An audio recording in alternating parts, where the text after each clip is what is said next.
with the Al Franken Show, and with me, of course, my co-host, Captain Lanford, and we have a guest in the studio. Triumph, the insult comic dog, has joined us. You know him as a regular on Late Night with Conan O'Brien, and Triumph, I guess you have a new DVD out, isn't it? Yes, I do. Go ahead and plug it. Okay, it's called The Best of Triumph, the Insult. That's why I'm here. I know. And I appreciate it. Thank you for coming in, because... it's a pleasure to be here on Air America with your audience, listening. So many wonderful 40-year-old bloggers. Well, we have younger bloggers. Younger bloggers, 39-year-olds.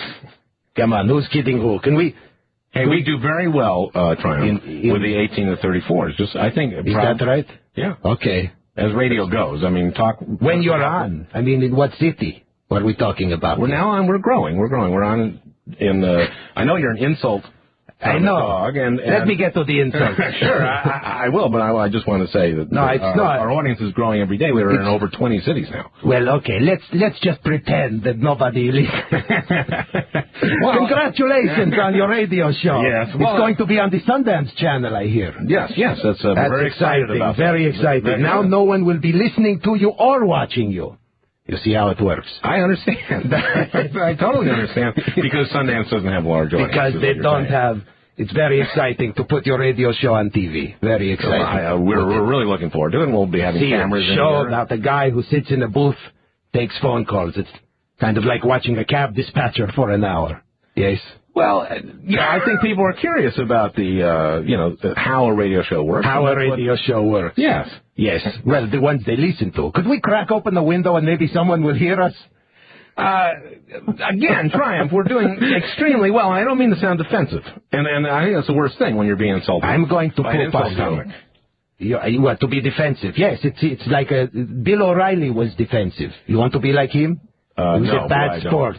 A bad sport, Bill O'Reilly. What happened on Bill O'Reilly, Triumph? Bill O'Reilly, I go on there and, I immediately... He invites you on. He invites me on the show, much like you did. Yes. And the second I pooped on him, yes, he raised issues. You people in the quasi-political arena are very defensive when it comes to actually being the poopee as opposed to the pooper. Now, Bill O'Reilly, there were many jokes. He poops a lot on people. Exactly. Exactly. So the second he becomes the poopee, boom. It's another issue. Boom. Boom. I brought a bunch of jokes that I'm on the O'Reilly Show tonight, plugging my DVD. Your DVD. The best of... Come on, plug it, Franken. Okay. Go ahead. Okay. Come on, you plug your book. You plug your book more than you plug your wife, from what I hear. No? It's close. The best of Triumph, the insult comic dog. Yes. Is now out on DVD. It's the best of.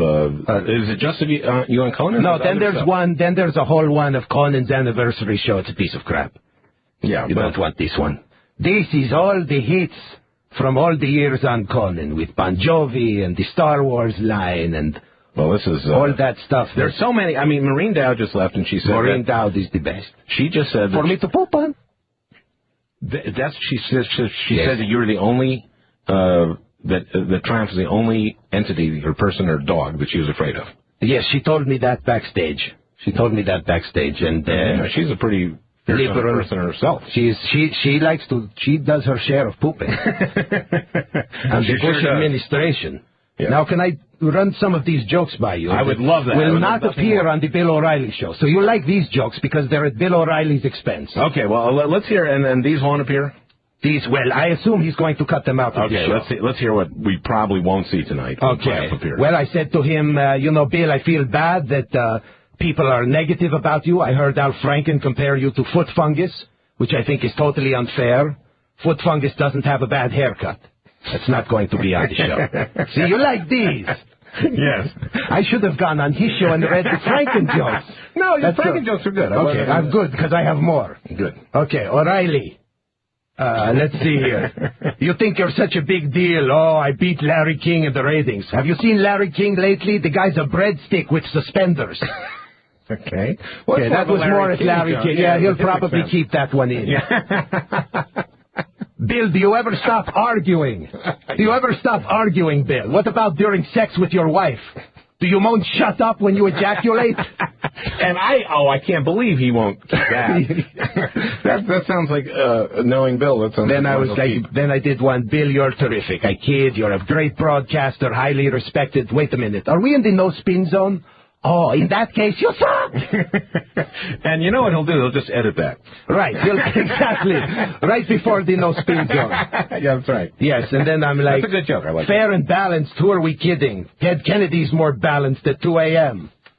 After last call, you see. Because he's an alcoholic. Not really, but it's fun to think. See, that he'll keep. That he'll keep. He's going to then he'll go like, you see, I got a sense of humor about myself because it was a fair and balanced joke. Right.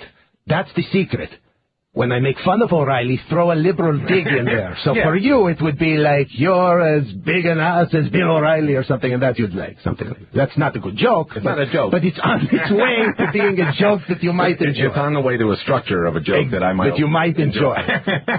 No spin zone. O'Reilly, who are you kidding? You're the king of spinning. The only time I can spin like you is when I'm crapping out a chicken bone.